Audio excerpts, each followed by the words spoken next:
Welcome to Travel with Sean. I'm Sean, and today we are in Pisa, Italy, exploring the historical sites.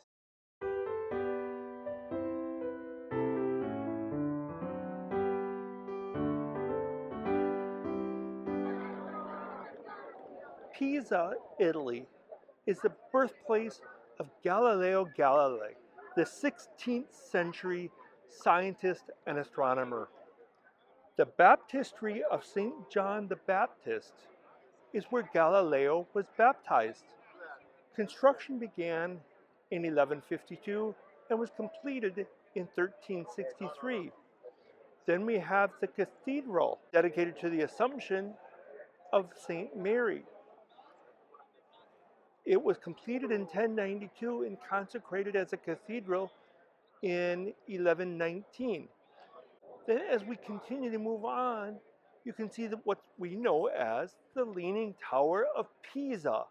The famous Leaning Tower of Pisa is actually in Italian called Il Campanile, the bell tower. It is a detached bell tower for the cathedral, calling the faithful to worship. Construction began in 1172 when a widow bequeathed a bunch of money to the cathedral to build a bell tower. But they learned 6 years later in 1178 the ground was very soft on one side and the tower began to lean, to tilt. Galileo climbed up to the top of this tower with two cannonballs of different sizes, different mass, and dropped them at the same time to test the speed of acceleration, what influence mass has on the speed of acceleration. And it is from that Albert Einstein developed the theory of relativity. Piazza dei Miracoli, known as the Square of Miracles in English, houses the Baptistry, the cemetery, the cathedral, the bell tower, and the hospital.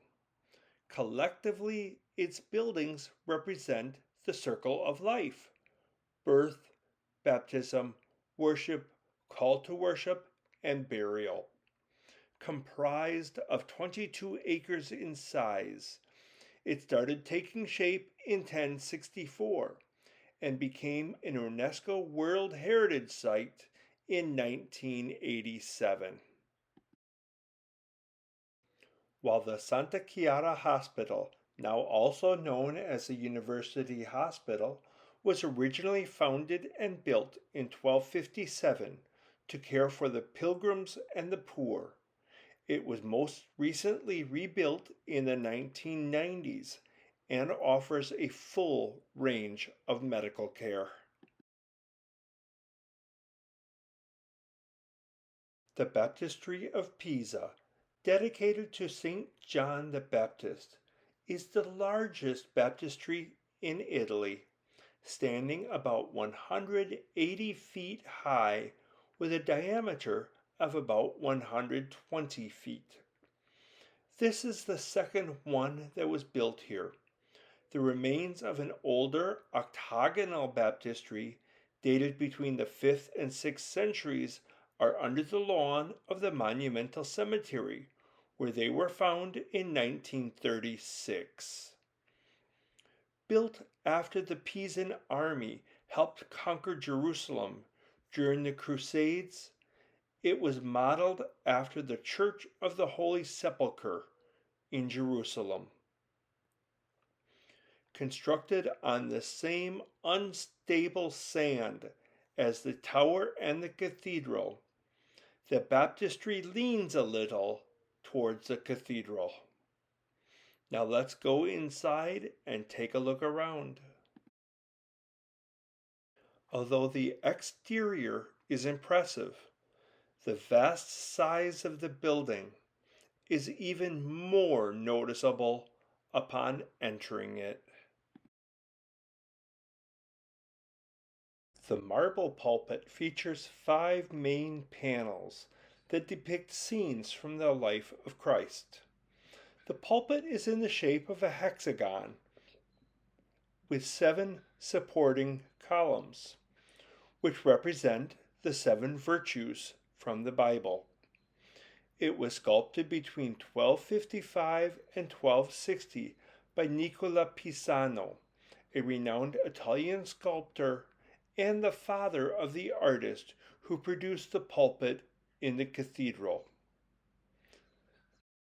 The font is a large octagonal walk-in font built in 1246.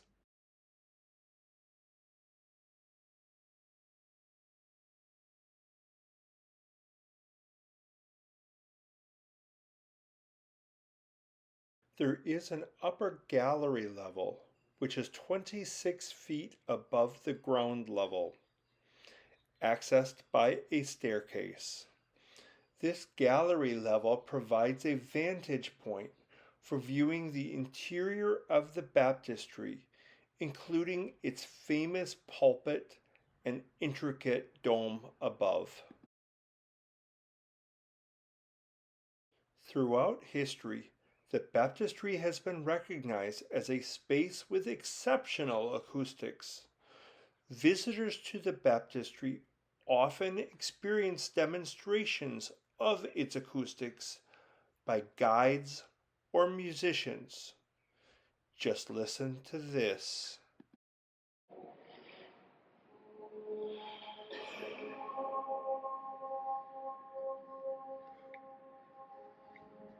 going to the other side.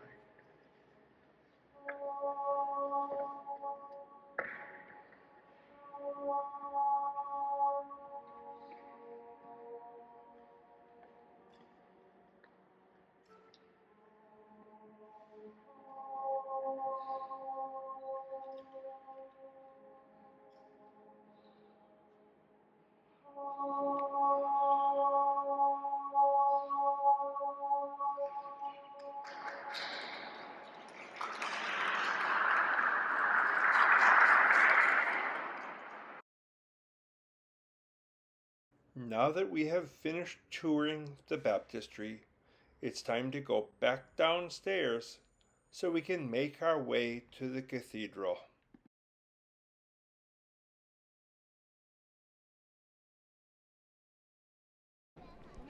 We're in the Cathedral of Pisa, Duomo di Pisa. Construction was completed in 1092, and it was consecrated for use as a cathedral in the year 1119. This is where Galileo Galilei worshipped when he lived here in Pisa in the 1500s. While he was in Mass here, I don't know if it was one day or over several Sundays, but while he was in Mass, he noticed the priests using incense and swinging the thurible. That gave him the idea that he developed the theory of the pendulum swing. And the baptistry nearby is where he was baptized. The pulpit to the left was built in the 1300s, I think it was 1310. They had a massive fire in the church in 1595, and the pulpit survived. It got dirty from the fire and the smoke, but they put it in storage for restoration and forgot about it. It wasn't until 1929 that it was discovered and restored and put back in place. The pulpit was created by Giovanni Pisano, with work being completed in 1310. Like the one in the baptistry, this pulpit is of a hexagonal shape, with 7 supporting columns, 6 around the exterior perimeter and 1 in the center.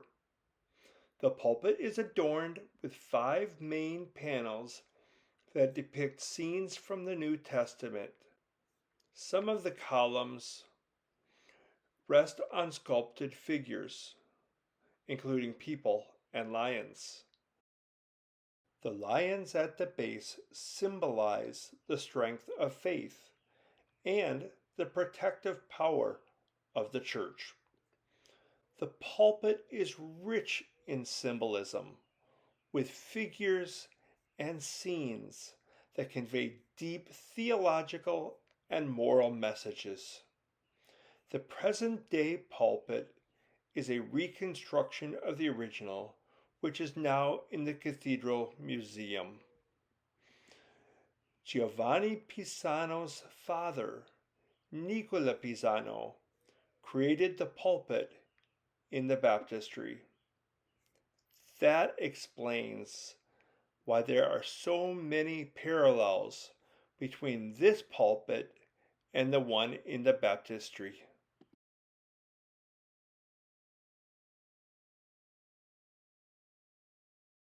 This early 13th century Virgin with Child was painted by Bellinghiero di Milanese and depicts Jesus being held by his mother Mary.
This beautiful chapel was originally designed in the early 14th century for the tomb of Holy Roman Emperor Henry VII.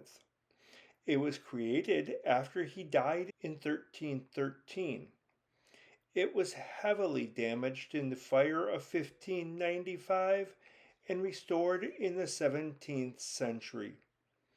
Besides being an historic monument, his tomb is an important example of funerary art from the Gothic period, reflecting the intertwining of political power and artistic expression during the early 14th century. The tomb and the chapel undergo continuous restoration to keep them looking their best.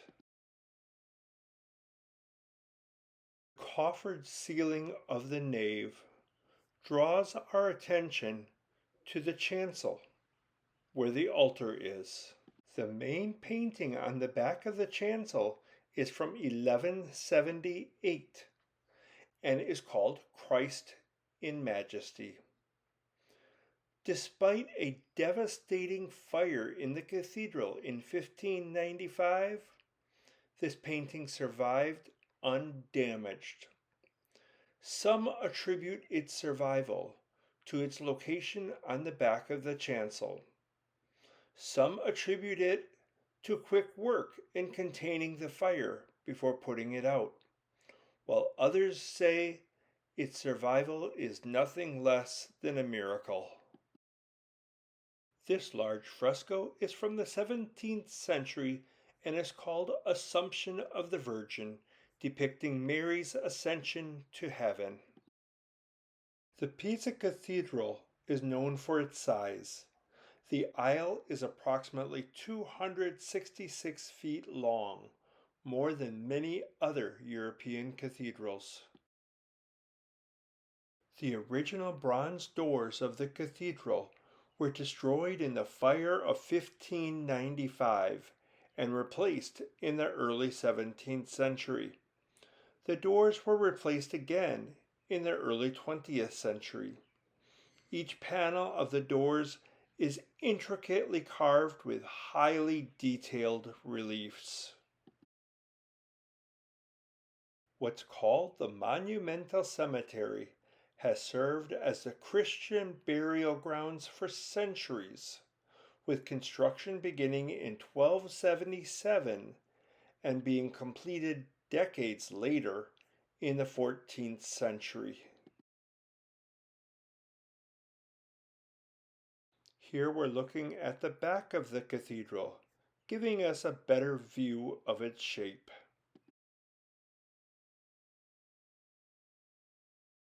The Leaning Tower of Pisa is actually the cathedral's detached bell tower, Il Campanile, situated right next to the cathedral.